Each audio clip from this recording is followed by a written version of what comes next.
Hey, sixth grade. It's me, Mr. Bill, here in my backyard. You might hear some street noise, maybe a train or two going by. I live here in Minneapolis, you know. This video introduction is to your final project in Art 6. I know, don't shed any tears. It's going to be fun. You're going to enjoy this. It's called land art. That's what we call the project. And there is a thing out there in the world of art called land art. You're going to learn all about it, all right? Speaking of land art, if you look over my shoulder there, there's a little piece of land art, all right? That land art was made by my son, and it actually has a purpose other than looking kind of cool. Here's a close-up look at it.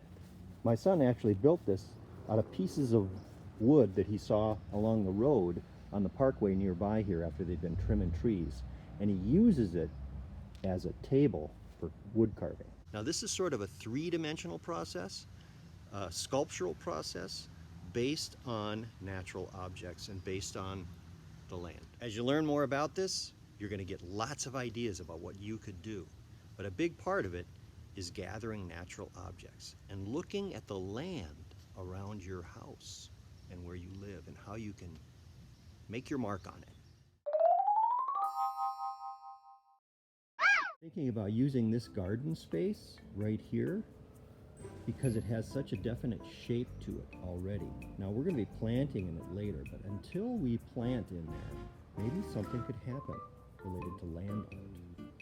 I'm thinking about doing something in this space of my yard. It's kind of a side yard, but it's kind of a wide open space. It already kind of has a pattern on it too, caused by my mower. But one of the things about living in the city is the land has been altered quite a bit by people. There's a lot of cement and tar that are part of the land. So I'm going to probably do something with that too. It's part of my space.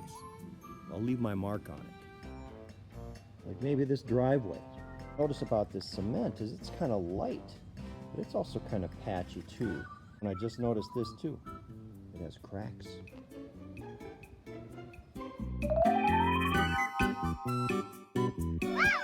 Yard waste, logs, red mulch, pile of leaves, rocks, pine cones, pine tree. That's why I got so many pine cones. Now, like I said, this is kind of a 3D sculptural process.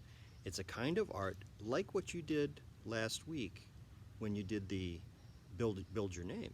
It's called an assemblage because you take pieces or parts and you assemble it. So you're going to learn a little bit about pattern and how pattern works and its connection to this little thing called land art. But pattern itself is made up of at least two things, usually more than two, but at least it's made up of line and shape. But color and value can also be a really important part of pattern. And you'll see that in the examples that you learned from. And one of the things about land art is the mark that you leave isn't necessarily very permanent. It's called ephemeral art, which means kind of like it's temporary. And you'll see in some of the examples, some of these artists, they make art that, there's an artist that makes art on the beach using a rake. He draws in the sand and then the waves come and they just erase it. So sometimes it's a temporary kind of an art. And now I'm going to show you what I did with some of the materials that I just showed you, how I left a mark on the land around my house.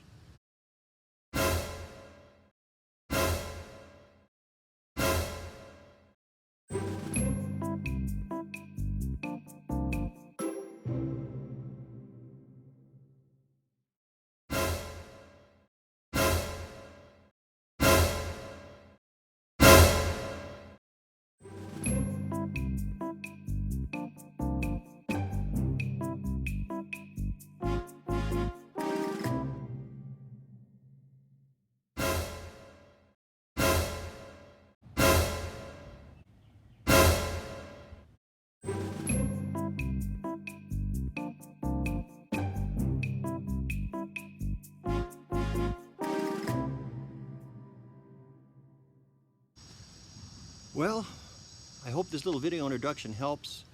There'll be more information on Schoology in the land art folder. a lot of introductory videos and examples that you can look at to get ideas. But a really important part of what this video is about is that once you have that information, you kind of get what this whole thing is about. You got to do a couple things. You got to go outside. You got to find some things that you could work with. You have to find some spaces that you want to leave a mark on. And remember that it's meant to be kind of ephemeral, temporary, but it doesn't have to be. It could last. Just make sure you get your parents' permission, okay? All right, have fun with this project. I'll see you around.